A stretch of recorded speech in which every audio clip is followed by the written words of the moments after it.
күндө коопсуздукка байланыштуу азыркы заманбап чакырыктар коргонуу чараларыбызды күчтөндүрүүнү талап кылып жатканын жакшы билесиздер.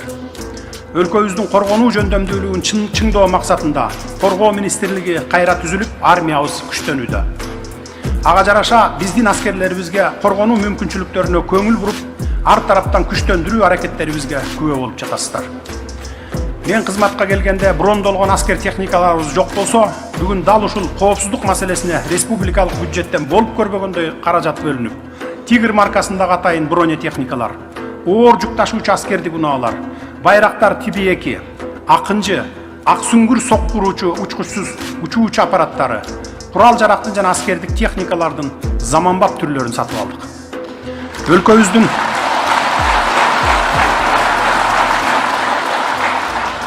Өлкөбүздүн аймактык бүтүндүгүн сактоо, чек ара коопсуздугун камсыз кылуу, чек ара тилкелерин тактоо маселелеринде сиздердин бийликке болгон ишенимиңиздер бекем болушу керек. Мындан сырткары, ар бир уул кыздарыбыздын мекенди сүйүү, аны коргоо деген ыйык милдети ар дайым жүрөгүндө сакталып, жүрүү, аң сезимин бала кезинен калыптандыруу багытында иштерди жолго коюу пландарыбыз бар. Мекенге ак дилден кызмат кылуу ар бир жараныбыз үчүн жогорку сыймыкка айлангыдай болушу керек.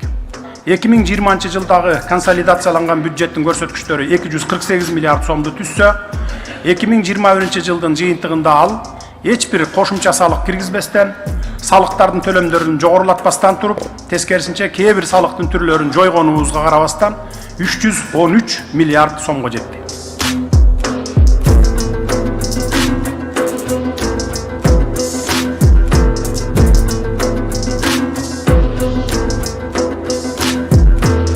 Дем клиникасы тиш ооруларын дарылоо жана тиш салуу кызматын көрсөтөт. Стоматология заманбап техникалык каражаттар жана материалдар менен камсыздалган. Жогорку даражадагы стоматологдор өз ишинин сапатына кепилдик беришет. Кандай гана оор абалдагы тиш болсо да оорутпай алып салабыз, жулабыз. Тиштерди кесипкөй чеберчиликте гигиеналык тазалоодон өткөрөбүз. Брекет системабыз да бар. Шаары, метро Нахимовский проспект, Сибашская көчөсү 7, корпус 2, метрого жакын жайгашкан.